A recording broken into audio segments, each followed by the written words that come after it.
আপনারা ছিলেন?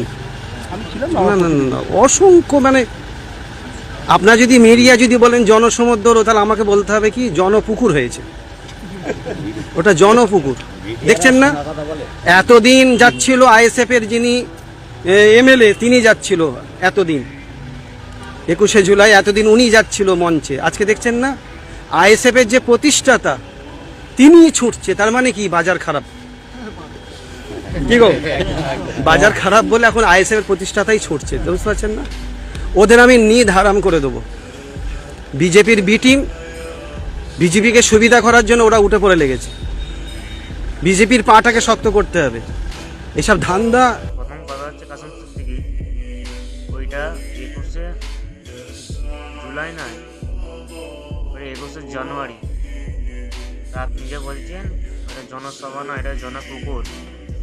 আপনাকে বলছি সুন্দর একটা জনপুকুর করে দেখান। আপনি আপনার কত দাম আছে, আপনি একটা জনপুকুর করে দেখান না, আপনার কত দাম আছে দেখতে।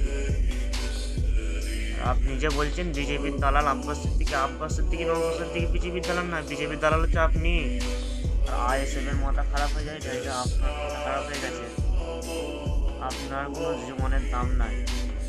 আপনি তো বলেছিলেন যে যে তৃণমূল করবে তাদের জানাজার নামাজ পড়ানো যাবে না, তাহলে আপনি যে এখন তৃণমূলে সাধারণ পদ পেয়েছেন, তা আপনার জানাজার নামাজ কে পড়াবে?